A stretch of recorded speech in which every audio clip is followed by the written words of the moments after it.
എന്തു നല്ലോർ സഖീശു പാപദുഃഖം വഹിക്കും. എല്ലാം യേശുവോടു ചെന്ന് ചൊല്ലിടുമ്പോൾ താൻ കേൾക്കും. നൊമ്പരം ഏറെ സഹിച്ചു സമാധാനങ്ങൾ നഷ്ടം.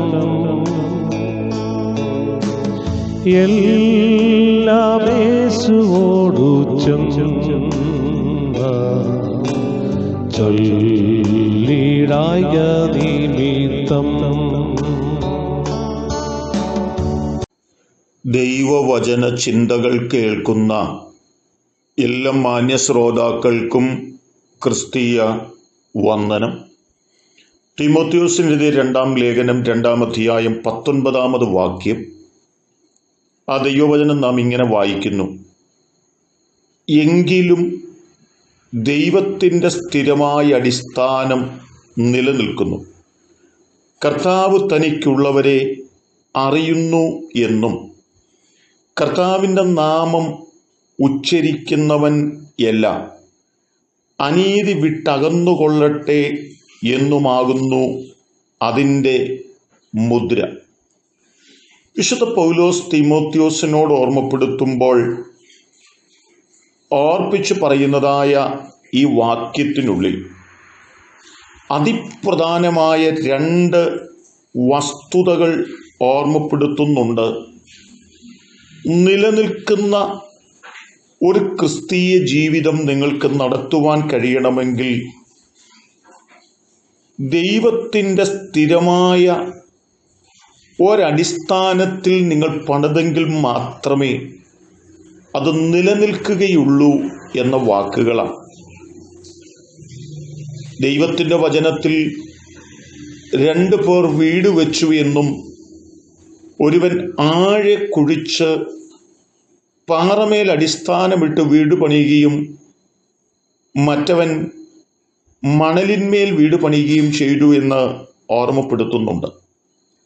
വൻമഴ ചൊരിയുകയും കാറ്റടിക്കുകയും ചെയ്തപ്പോൾ മണലിന്മേൽ പണിത വീട് തകർന്നുപോയി.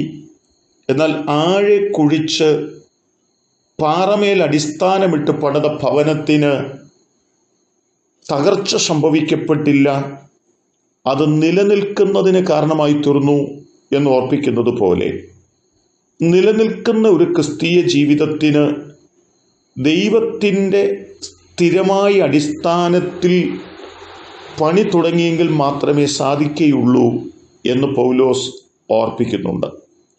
മറ്റൊന്ന്, ദൈവത്തിനു വേണ്ടി ജീവിപ്പാൻ വേണ്ടി ദൈവത്താൽ വിളിച്ചു വേർതിരിക്കപ്പെട്ടിരിക്കുന്ന ആളുകൾ അനീതിയെ പിന്തുടരുന്നവരായിട്ടല്ല, അനീതി വിട്ട് അകന്ന് ജീവിക്കുന്നവരായി തീരണം എന്നുകൂടി ഈ വചനത്തിനുള്ളിൽ ഓർപ്പിച്ചിട്ടുണ്ട്. നമ്മുടെ ക്രിസ്തീയ ജീവിതത്തിൽ നിന്ന് നമ്മെ തകർത്ത് കളയുവാൻ വേണ്ടി, നമ്മുടെ വിശ്വാസ കപ്പൽ മറിച്ച് കളയുവാൻ വേണ്ടി, നമ്മുടെ വിശ്വാസ ജീവിതത്തിൻ്റെ മൂല്യങ്ങൾ നഷ്ടപ്പെടുത്തി കളയുവാൻ വേണ്ടി പല സാഹചര്യങ്ങൾ നമ്മുടെ മുമ്പിലേക്ക് കടന്നു വരും. എന്നാൽ അത്യുന്നതനായ ദൈവത്തിങ്കൽ നിന്ന് നമ്മെ അകറ്റിക്കളയുവാൻ സാധ്യതയുള്ള ഘടകങ്ങളാണോ നമ്മുടെ മുൻപിലേക്ക് കടന്നു വരുന്നത് എന്ന് പരിശോധിച്ചു നോക്കിയിട്ട് അത് നമ്മെ ദൈവത്തിങ്കൽ നിന്ന് അകറ്റിക്കളയുവാൻ സാധ്യതയുണ്ട് എന്ന് മനസ്സിലാക്കുവാൻ സാധിക്കുന്നുവെങ്കിൽ അങ്ങനെയുള്ളതായ പ്രവർത്തികൾ, അങ്ങനെയുള്ളതായ സ്ഥലങ്ങൾ വിട്ട് നാം നമ്മുടെ നിത്യതയ്ക്ക് വേണ്ടി ആ അനീതിയോട് അകന്നു പാർക്കുവാനായിട്ട് നമുക്ക് കഴിയണം എന്ന പദമാണ് ഈ വചനത്തിൽ ഓർപ്പിച്ചിട്ടുള്ളത്.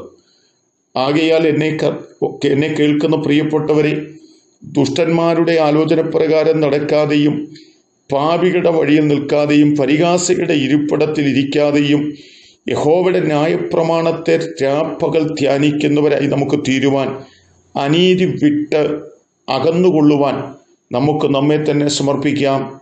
അതിന് ദൈവം എന്നെ കേൾക്കുന്ന നിങ്ങൾക്കെല്ലാവർക്കും കൃപ നൽകട്ടെ. സ്നേഹമുള്ള ഞങ്ങളുടെ ദൈവമേ, സ്വർഗസ്ഥ കർത്താവേ, സ്ഥിരമായ ഒരടിസ്ഥാനത്തിന്മേൽ ഞങ്ങൾക്ക് ഞങ്ങളുടെ ക്രിസ്തീയ ജീവിതം പണിതെടുപ്പാൻ ഞങ്ങളെ സഹായിക്കണമേ.